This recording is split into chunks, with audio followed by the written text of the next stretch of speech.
presión iguales en ambos lados de un pistón. En la pregunta 17 dice: examina el circuito de la figura 2-19. Este circuito aplica una presión igual a los lados total y anular del pistón. Sin embargo, el área del pistón disponible para que la presión actúe es menor en el lado anular, debido a que el vástago del cilindro cubre una porción del cilindro. Dado que la fuerza es igual a la presión multiplicada por el área, determine cuál lado del pistón desarrollará la mayor fuerza. Pues según la lógica, el lado que desarrolla mucha más fuerza sería el lado de anular, debido a que el área del lado anular es mucho menor. En la pregunta 18, ¿cree que le sucederá al vástago del cilindro? Pues obviamente se expandiría. En la pregunta número 21, mientras observa el vástago del cilindro, mueve la palanca de la válvula direccional hacia el cuerpo de la válvula para que el aceite bombeado esté dirigido hacia ambos lados del pistón del cilindro. ¿En qué dirección se mueve el vástago? ¿Por qué? Bueno, como ya hemos respondido en la pregunta número 17, el vástago se extendería, ¿verdad? Porque el lado anular del pistón, el área es mucho menor que el área del otro lado, ¿verdad? Entonces la presión por ende sería mucho más grande, entonces se extendería.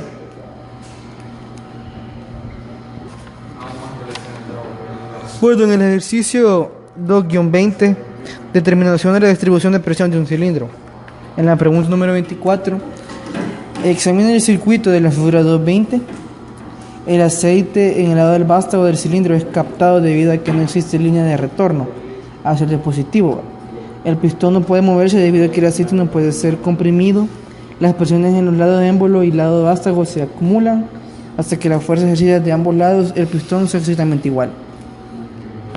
La fuerza en el área total del pistón es presión final por área final.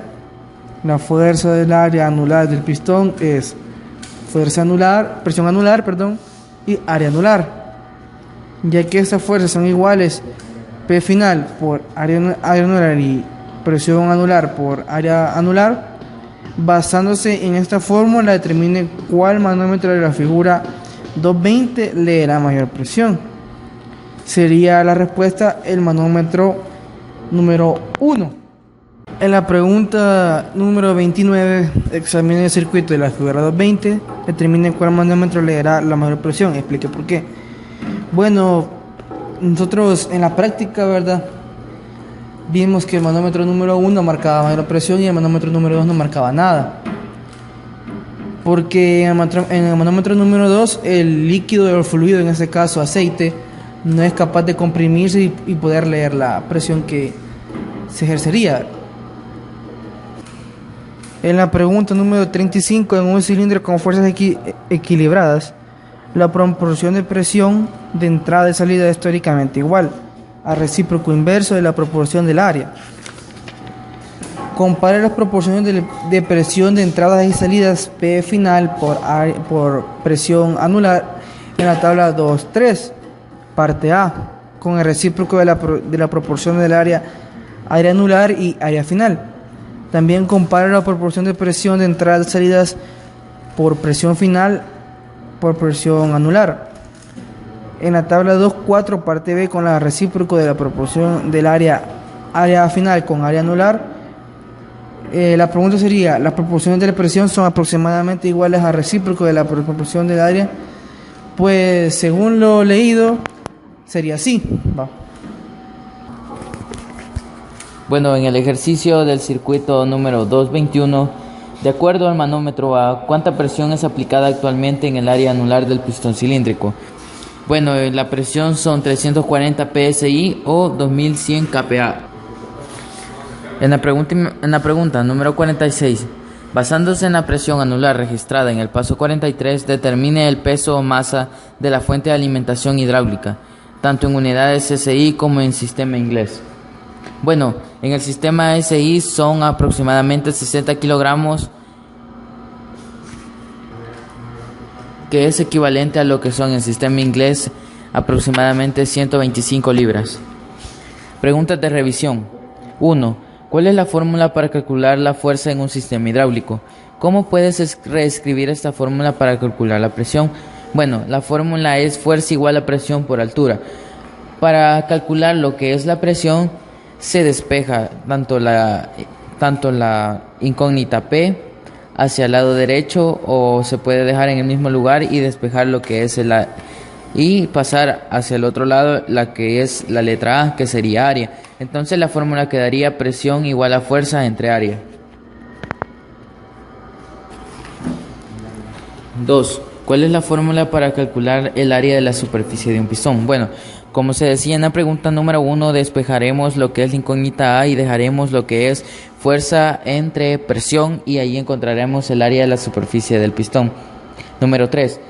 ¿Cuánta presión debe ser aplicada al extremo del émbolo de un cilindro de diámetro interior de 2,54 pulgada con el fin de comprimir un resorte de 5,08 centímetros? Si el coeficiente de resorte es de 728 newton.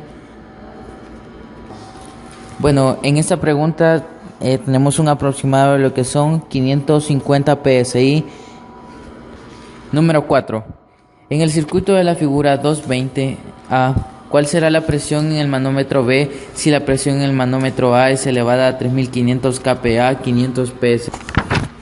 Bueno, en esta pregunta, guiándonos sobre la práctica, cuando el manómetro A es elevado a 3500 kPa o 500 psi, tenemos en el manómetro B lo que son 300 psi. 5. En el circuito de la figura 220, ¿cuál será la presión en el manómetro B si la presión en el manómetro A es elevada a 3500 kPa? Como decía en la respuesta de la pregunta anterior, va a ser igual a lo que son 300 psi. Bueno, como en conclusión de lo que es esta práctica de la unidad número 2, tenemos de que podemos calcular tanto la fuerza, presión o el área, ya sea de un pistón, la presión del aceite que va a realizar, o la fuerza que hace el pistón a la hora de que la presión y el área se pueden multiplicar o se tiene una relación entre ellas.